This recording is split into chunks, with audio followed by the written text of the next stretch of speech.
Welcome to Sacred Business Stories. This is our weekly Substack Live, where we have an honest conversation about really what it looks like to build a business that aligns with your deepest truth. And today we are excited. It's been a few weeks actually since we've been doing this.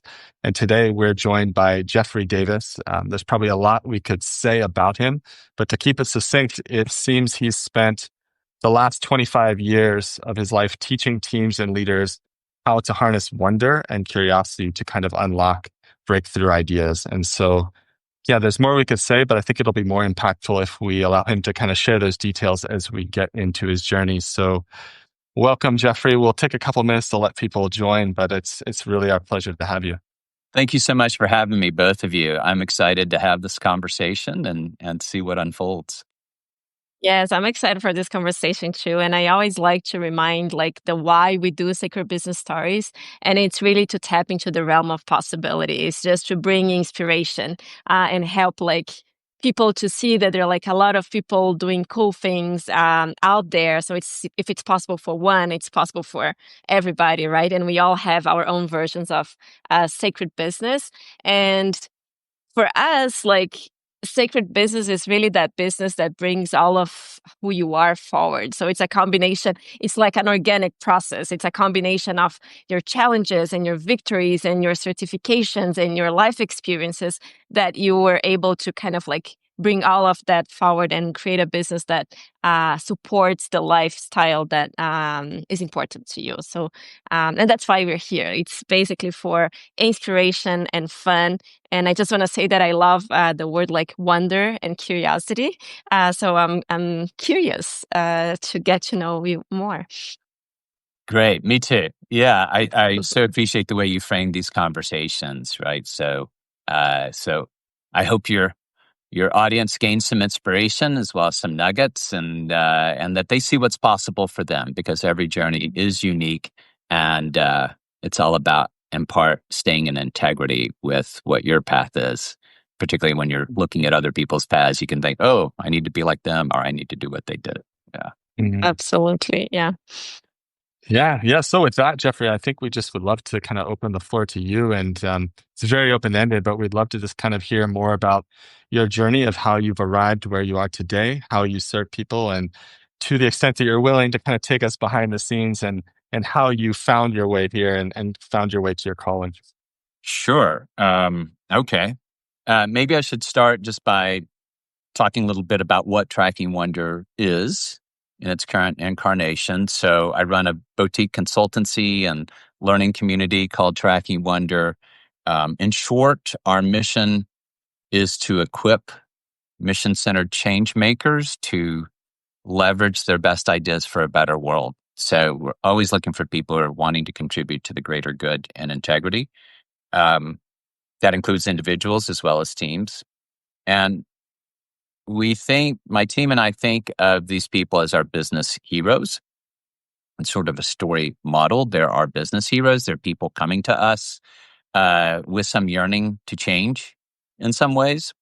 They're wanting to bring meaningful ideas to life without succumbing to the old school burnout. They're wanting to navigate quite often a lot of complexity in their life and in their work. Many of them are at a very accomplished stage, but they're at some pivot point in their life and work. And so I deliver on that mission in a few ways. One is through private consulting and coaching, private or team talks and trainings, our Unplugged and Unbound retreats that we run once a year. We just started that post-COVID. And one of my favorite ways of delivering is our year-long Tracking Wonder Inner Circle masterminds, where we really do foster a great sense of belonging. So maybe I'll just talk a little bit more, and since you're curious about wonder, I can elaborate on that as well. So we have some real important pillars. You've heard me reference integrity, so that's essential to everything we do. Wise strategy, connection, which I think resonates with you. And yes, the common thread is wonder. It's not a luxury. It is a birthright. We are born in wonder, which means we're also born in not knowing. It is what one poet describes as an astonishment of the soul. It is what I would describe as a quiet disruptor of our biases, so that at least for a fleeting moment, we can see again what is real and true, what is beautiful and possible about ourselves, about each other, about our ideas, about our situation, about the world at large.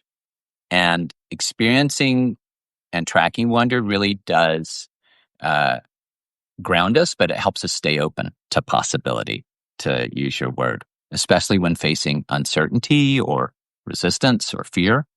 It helps us reconnect to what and who really matters. There can be wonder right here in this moment, between and among us.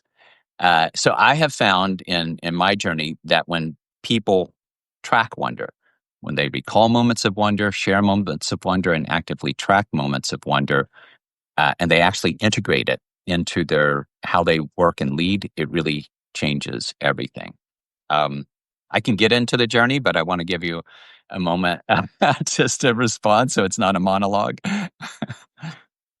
Yeah, I have maybe many questions, but I just love what you share, and it's something that's very active in my mind, like that you help people to navigate, or like you use the word complexity, and it's becoming very clear to me that there's no way to navigate complexity or try to bring something that maybe we judge as being complex or hard without this wonder and without curiosity, right? So how did you came up with that idea, or how, maybe you tried stuff before and it's not thinking more, it's not like creating more strategy that we navigate complexity, but it's more like with the openness of oh, what is it? Or I would love to hear from you, those two, the combination of complexity and wonder, and complexity and curiosity, and how this is actually probably the perfect recipe for a success. Yes. So let me see if there's a way to respond to that and put it in context for your listeners as well. So there was a pivotal moment in my life that I can backtrack for you, where I had a defining question of curiosity amidst crisis, really, which was I was working with so many people and studying so many people, and some of them flourished amidst complexity and challenge and change, and some of them floundered. And I did get really curious at this particular time about why that was so, and to what extent wonder had to do with it. Because I will back up to get to that point. I've worked, yes, for a long time. Before tracking wonder, I was working especially with a lot of authors and thought leaders, and getting their books out into the world. I've worked with them in personal branding and other avenues. Not going way back to my boyhood and wonder, because it's probably where it started. It was really there was a turning point when I really understood that wonder is what I've been seeking all my life, and then later turned it into part of the business model. I'm sort of deep fried in yoga traditions and philosophy. I studied with my teachers, now deceased, in South India and Chennai. And I was actually researching for another book. And I was trying to get at this idea of what brings us surprise and renewal, both in our creative work and in our lives. And I came across this yoga text, the Shiva Sutras, where it describes a quality called Vishmayo, which in Sanskrit it means joy-filled amazement or wonder. And the description, just a little sutra, said in essence that when you experience sort of ultimate reality right here, you are filled with a sense of joy-filled amazement and wonder. And it was like a lightning bolt went through me. It was like, oh my gosh, this is what I've always been pursuing.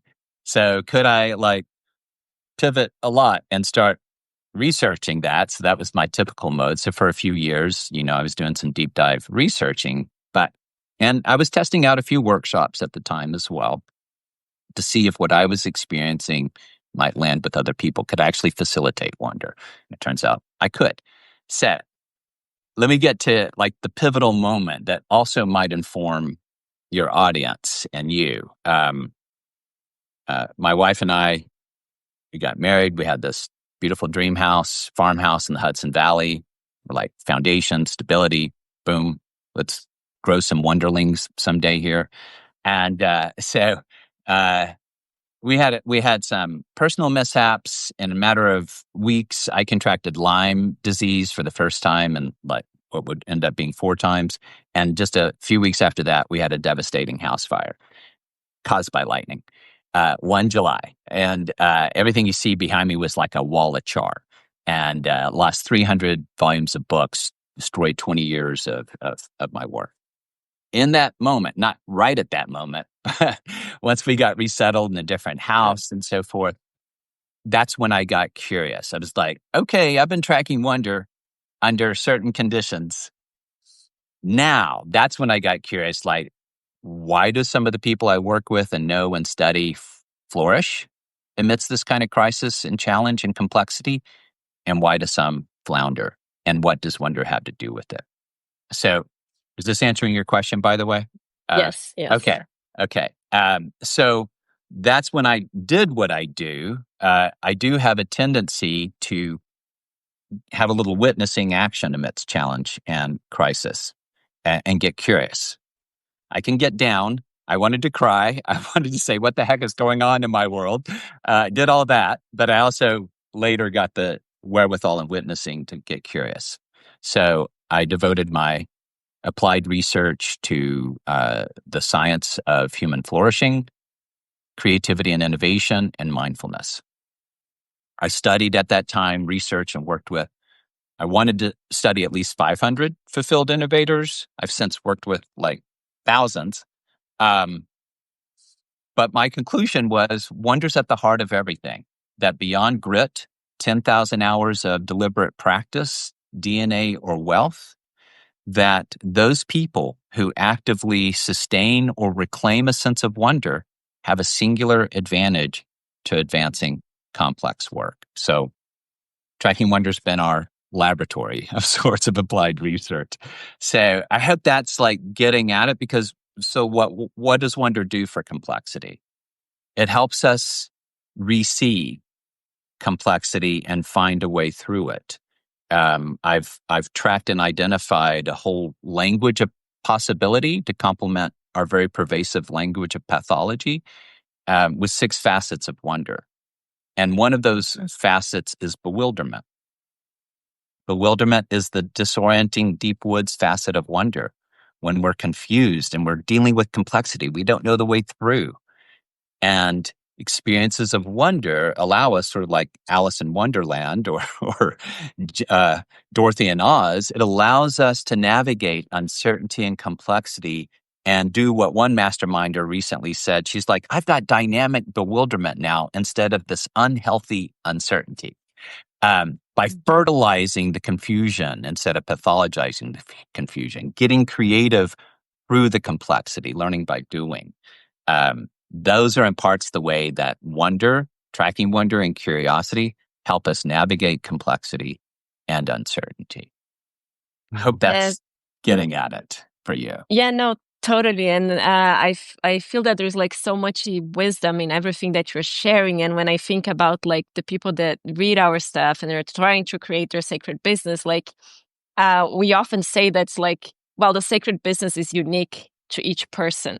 Right. So Exactly. the mind creates, like, it's not that I'm trying to imitate someone doing something, like I'm trying to really bring the combination of who I am and kind of like, how do I transform that into a business or like a service. Right.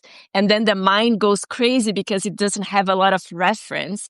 And I feel that like the way you were sharing, it's kind of an invitation to like, can you just be in this space of wonder at the beginning of your journey? Like, I don't know how it's going to unfold. I'm not 100% sure how this business is actually like the form or the shape that it is, but just being that energy that's like of like lightness and curiosity and fun allows you to see the path like one step at a time. So I'm just kind of like using your framework in a way and thinking like, yeah, like it's an important piece for people trying to create like what we call a sacred business, but like a business or like a way for service. I love the phrase sacred business. And I love even more sacred business flow, like you're hitting all of my light bulbs there. Yes, I can even be more specific too, because in the Unplugged and Unbound retreat, I take them through an innovation method over 5 days, very much outdoors and indoors. But maybe I could get really specific too for your audience. Like they have an idea. And so I often say, it's one thing to fall in love with an idea. It's another thing to stand in love with an idea you're devoted to. Yeah. To stand in love with that idea. And we all you're like, yeah, I know what you mean. Like, we all fall in love with ideas. And then 14 days later, we're like, yeah, I'm not so sure. So that openness to possibility. So the first facet of wonder is openness. It's like the wide sky, and it's like the blue sky mind. You're open to possibility. That is really important. And it's important to even foster what I call little intelligent naivete. So we're born into wonder. We're born not knowing. We get to an age where we think we need to know what we're doing, and we need to be the smartest person in the room. And it turns out like entrepreneur after entrepreneur starts off not knowing what they're doing, even if they've had 2 other businesses. And that's really important, to be really open to possibility and override some of the naysayers externally and internally. But then curiosity comes into play, because what will happen when you fall out of love with the ideas, you're like, how? And how is paralyzing in the opening stages of developing an idea or founding a business. Instead, I ask people to get really curious and start with a why question or a why not question. Why couldn't?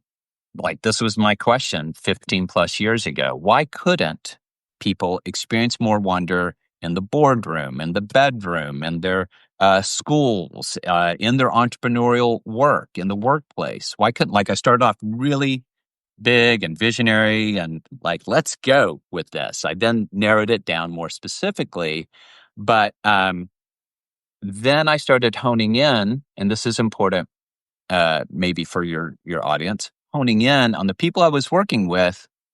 What are their particular woes and wants? So I'm drawing upon empathetic curiosity. I genuinely care about what are they suffering from, what are their woes, and what is it that they really want? And then how could we develop some tools and services and so forth to help them move forward? Mm-hmm. So then the how is tied to defining a problem that I really care about and I care deeply enough about, and the people to seek some novel, useful solutions. That's not an easy process. And that's why it should come after some openness and some deep questioning that will motivate you, because those whys and the what if questions will keep motivating you through the challenges. Mm-hmm. Because every big idea will beget a series of challenges. So you define that problem without seeking an immediate answer to that problem, right? So if I have a group of people, I've understood that their problem is they think they don't have enough time to advance their complex ideas and initiatives. Okay, I hear that a lot. So we define that problem. Creative people and entrepreneurs don't have enough time to advance their complex endeavors. What kind of solution could we come up with? So we came up with the Mind Rooms Guide to help creative people like shape their ideas and block their time and color code and so forth. Then I realized it's not so much about time management. It's often about attention management. It's more to do with attention management that often stalls most entrepreneurs and creative-minded people. So we developed a whole course that I've now taught to 18,000 people through Insight Timer and our own platform around deepening your focus and flow at work. But that had to come first from my openness and my empathetic curiosity. Does that make sense? Totally, yeah. Yeah. Yeah. And I'm just telling you, like, person after person, particularly in our masterminds that go through a year where they face unbidden surprises, inevitable challenges. One cycle we went through the pandemic a couple of years together. This framework helps us navigate those surprises and those challenges, and just normalize instead of pathologize the uncertainty and the complexity. Mhm. I did read something you wrote, Caroline, recently about the simple mind, and I was Mm. really leaning in. So yeah, I was just imagining the simple mind in relation to complexity. Yeah, like, and I feel that it is connected to like this conversation here because sometimes I feel that we judge our dreams as being like big and complex, and then we don't even wonder, or like we don't dare to like, oh, what is the possibility there? And then like we diminish the dream to diminish the complexity. Like, I don't want to deal with that because it's too complicated in my mind. And that was like, like when I was asking you, I was connecting to those thoughts as well when I was writing the simple mind Oh, as well. oh, that's good. Could I one plus that a little bit? Sure, yes. So this is really important too that I address with our people as well in Tracky Wonder. So a lot of us are mission centered, which means yes, we have big ideas, and that can feel heavy after a while, honestly. And that is sometimes when we fall out of love. So part of what we work with, and like especially in this problem definition piece, is like that why couldn't people experience more wonder in the boardroom, the bedroom, schools? And so, like, that's really big. And so I had to scale the dream in a sizable, feasible way that I could start making a difference. So part of that problem definition is like, we're going to stop um, pollution in all the seas, in all the oceans. Like, okay, well, you're only like three people or maybe one person. Like, could we define the problem a little bit more narrowly? Like your neighborhood, start there, right? And then what that does is it doesn't diminish the big dream. It puts you closer to making a difference, which is Exactly. right. Yeah. Yeah, so motivating. I always have this phrase I use sometimes with clients around basically the same idea that you're talking about, which is basically saying like not right now doesn't mean not ever, right? Because it's like we go to this super expansive state and then it's just like how do I do all this like now? And it's like to your point, it's like, okay, you're one human being with limited resources and time. We're gonna get there. It's there for you, but it's like we need to come down a little bit. And so, yeah, I love that you bring attention to that. Yeah, I love that too. What you said, I did read read what someone once said about the word yet and not yet. So kind of like what you're saying. Yeah, it's not never, but it's just not yet before Yeah. us to reach that. Yeah, yeah. It's so important. The curiosity comes into play with being experimental, right? Which Mhm. I know both of you understand. It's like, let's assume an experimenter's mindset and go out and like gather some data, test this out in a small way, see what resonates with your people, but see what's being activated in you and what we call your young genius. Like, how is your young genius being activated in this experimental service or offer? Is this really lighting you up, or is this something you think you should be doing? Yeah, yeah. I wanted to kind of actually connect that back to kind of when you were talking about the not knowing piece, and I think that's so important. Like that we cop to that. Like I say that like often. I'll say that like on coaching calls. I'll be like, I don't know, but like like being honest about it, right? That none of us hold all the answers. And one of the challenges I'd love to hear your perspective on related to this idea of wonder, which I also equate with lightness, and maybe even this word like whimsy. Um, Mm. I feel that people that are in this transition or at a pivot point, especially if they have demonstrated years of expertise in an area where they've received a lot of merit and credibility for that, when they step into this new field of possibility, they struggle with this like not knowing and also their identity, right? Because they're here where they're receiving all this positive feedback and then they step into this transitory state where they're like looking to do something that's more connected to their heart, but it's like it's a whole new journey for them. And I see people get stuck in this like state of almost like I call it like seriousness. Like seriousness is a major block of like I have to do this right. And we talk about letting it be messy a lot as well. But yeah, I'm curious if you're able to connect for someone in that state of transition, if you're able to connect your concept of wonder with, with what I just described.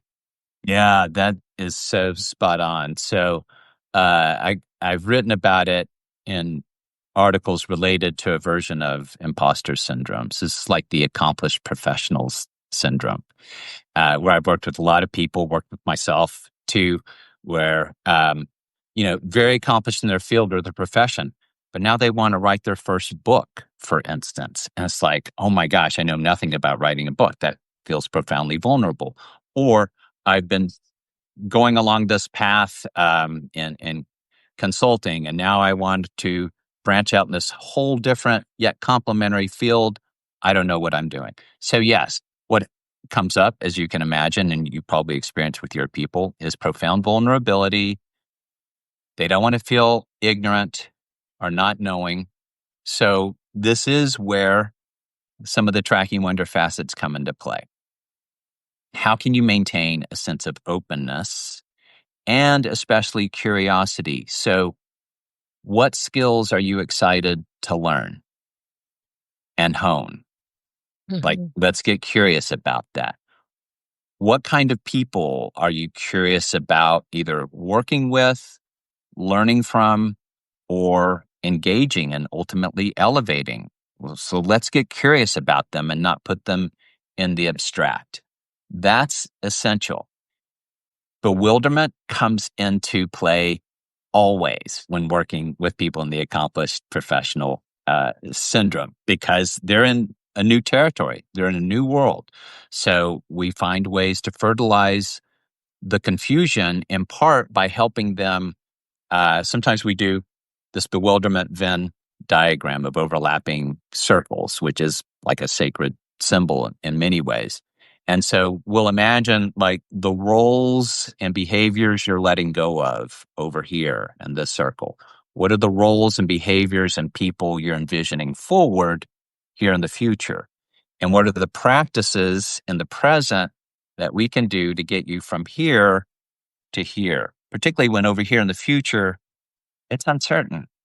It's like you are literally in the middle of some deep woods and you don't know where the clearing is and if you're going to find that clearing.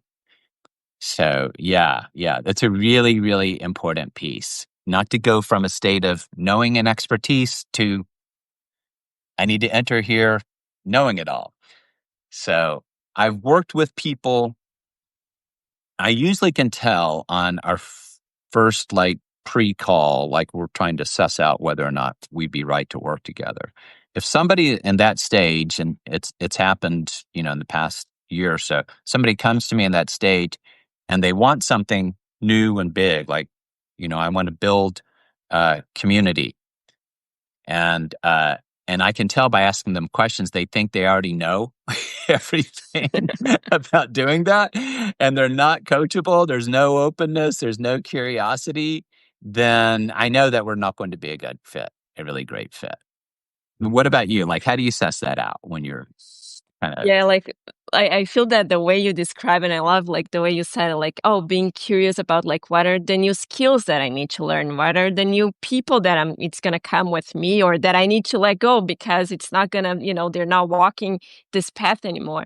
And we often say like and that's kind of like how we treat business. Like people think that the business is the goal, but it's the transformation of who you are becoming in the process of like trying to build that business that is the goal, right? And if we can focus more in the curiosity, and that's what we try to talk to our clients, and that's why we have like the embodiment class, like that we bring to the physical and to the sensations and the emotions and all of that, because I almost like I feel that the business is just the excuse for your evolution. It's the way that life is inviting you to step outside the things that you already know and inviting like, no, you should be learning this because it's about the experience and it's about the transformation. And yes, like if we don't have curiosity, like we kind of like, I feel that we'll be recreating the same thing over and over and over until we realize that like it's not about like knowing, it's not knowing that is the game. That's where the game is. It is. That is the openness, right, to the mystery, Yes. discovery of our own evolution.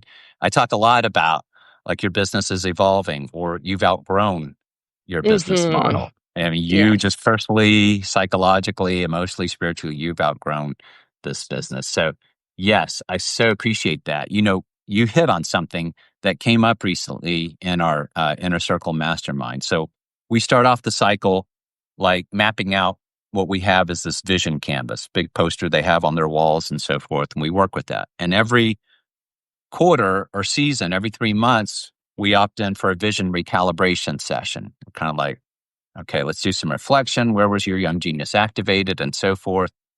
And then let's vision forward to the next 3 months.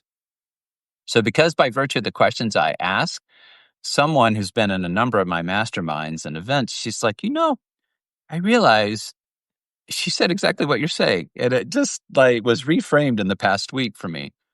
She said, I I realize that what you're asking is really by virtue of me paying attention to these particular endeavors over the next 3 or 6 months, who am I going to be? Mhm. Who am I going to become by virtue of paying steady attention to these particular endeavors? And I was like, bingo, you got it. Someone Yeah. once said, she's like, I've taken a number of your programs and it all comes back to one question. I was like, really? I'm leaning in. She's like, yeah, who am I? Yeah. I Right? love It's that true because for you too, right? Exactly. yeah, this is a huge part of our process too, because like when we in a similar process to what you have, I imagine, we'll get to this level of clarity of what we see as the vision for moving their business forward, and kind of like, okay, what is the roadmap of actions to take? But then we're also putting equal emphasis on like, okay, this is clear, this is the mind understands this, but now who is the person that has to stand in the center of this? Like, who is the identity of the person who can actually has the capacity to hold what's coming, like with this big vision, and maybe even who needs to die, for this vision to come to life. And so yeah, I love that this is all coming together like that, because I think that this is where a lot of people don't put enough emphasis on this, the identity of the person. That, they look at the logical plan. They're like, yeah, this makes sense. I want that. But it's like, okay, yeah, but we need to bring all of who you are along on this journey. And there's going to be, different demands that are going to show up in different ways that you might not be anticipating outside of the traditional business structures. So, yeah. Yeah. You find people, do you find people resist that dimension of the work? Or some people are like, yes, this is why I'm in this work. Do you find people resist that sort of personal identity work?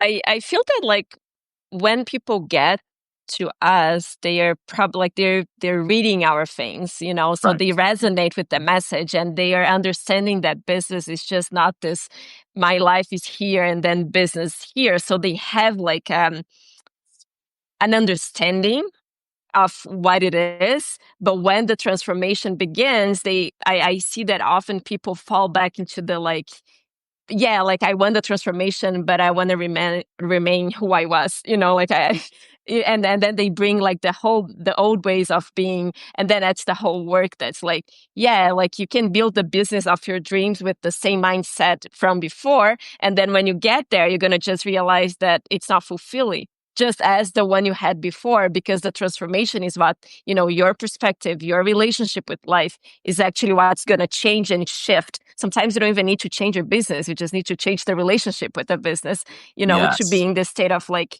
wonder and fulfillment and joy. So I feel that people come with a desire, but when it comes to like, now you need to let go this aspect of you, then it's like, but I want it, like, I don't know how to be without this. And then that's where the work is. That's how, at least like how we see and what we guide our clients through.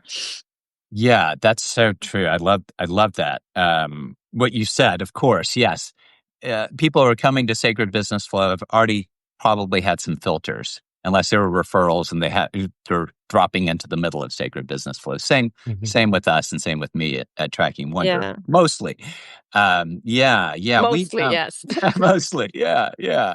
But that's okay. The ones that aren't like deep steeped, they're fun to work with too, because it's all new to them. Um, Mhm. there is a part of our work, you've heard me allude to like genius and young genius, and it is actually seminal to what I do in trying to hold myself in integrity and in helping others stay in integrity with who they are and who they're evolving to. And it's what one psychologist calls the soul's code. So in the context of sacred, maybe this conversation's relevant. So uh, your genius is unique to you. And it's something that you were born with, but you were born in not knowing. You forgot, in essence, who you are at your core. Your genius, or what in Greek is your daemon. It's this complex energy of character. It's what I call, your true character, that if you recognize it and activate it, it will guide you toward whatever you're called toward at whatever stage you're in. But we're born forgetting. So how do you remember? Well, one way is through your young genius. And so we sometimes go through exercises to safely recall certain memories from when we were younger, at whatever age people are comfortable going to see when they felt most alive and free without regard for external reward. And that leads to some pretty profound memories of who they were. Sometimes it's childhood, sometimes it's a little older. It does bring up some sense of wonder and curiosity innately. We identify those traits of their young genius, and then we follow that sometimes through different periods of their life, and we follow it in the present. When are you activated? When is your genius activated? When do you feel really free and alive? Those are powerful indicators for who you are and who you're becoming in the next evolution of your business. Yeah, the words that I use is like, what expands your heart? Like fully, what expands your heart? Oh, yeah. So, what expands your heart? what is it that it's there for you that you could, you lose track of time and and then we forget that, the things that we like, and it's interesting, I'm just sharing a little bit of my thing. I remember that I was playing with my dolls and they would go always to I don't know, there was this celebration or some that my dolls were dancing, and it was always English music. And I was singing, I was maybe 6 or 7, and I was singing the song without knowing anything about English, but I loved that so much. And that was and then I asked my mom, can I enroll myself in English classes? And I loved that. And then it ended up that I moved from Brazil to Canada. My career was built in English, and now I'm here. My business is all in English. So it's it feels unrelated, but it is related.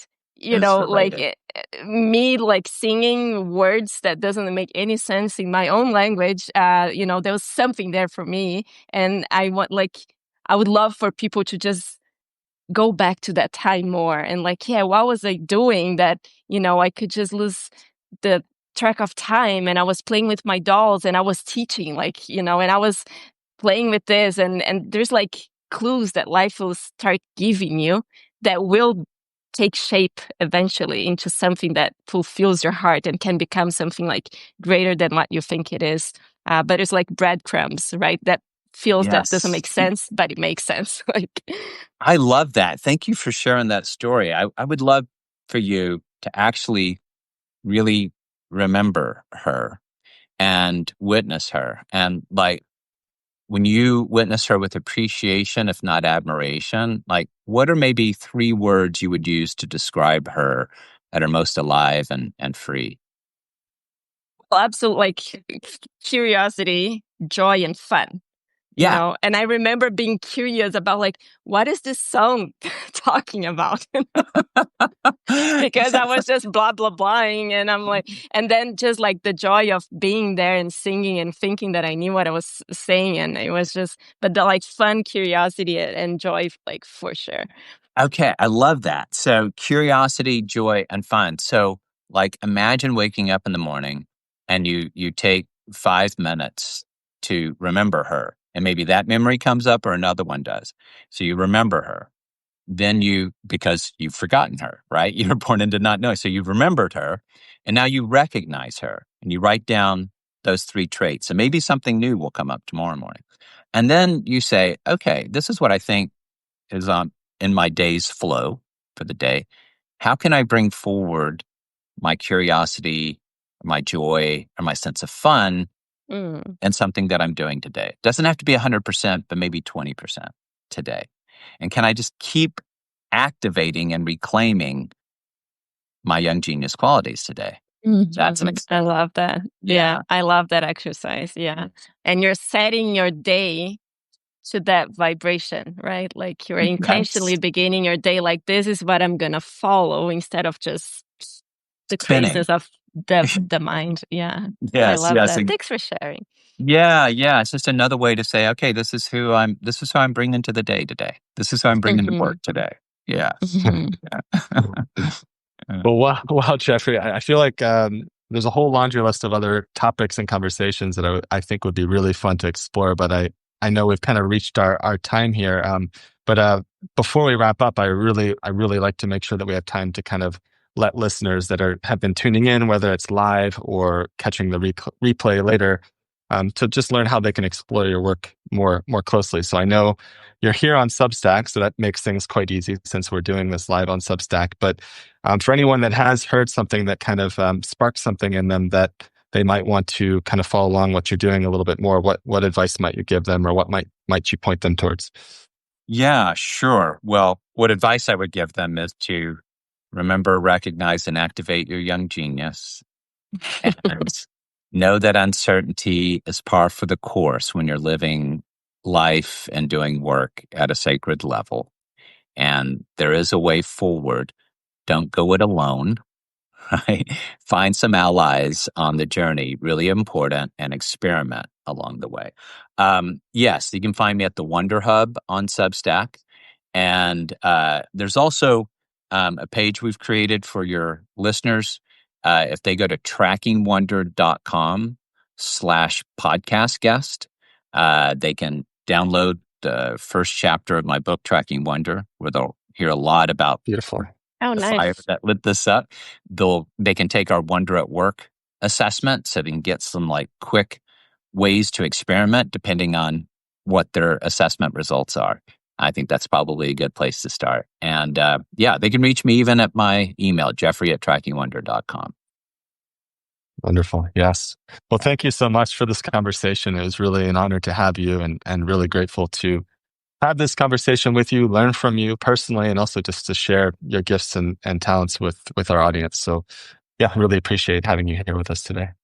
Thank you as well. Yes, I'm curious about learning more about both of you as well. So I hope we keep the conversation going. Yes, thank you so much. It was a truly joy. Like I could stay here with you like many hours. Just like we can have a wonder party. Yes. Maybe that'll be next. Yeah. Yes, that's such a good idea, though. Yeah. I do call some of my friends in the city. I'm like, "Do you want to go for a wonder walk?" They're like, "Please, let's go." We have that. We have the wonder walk, like we do once a week, which is like our day to, wonder about what we were creating and what we want to create, and it's called the Wonder Walk. I forgot about that. Yeah, good. I didn't know that was actually in your terminology, but it's something that Carolina and I started when we first.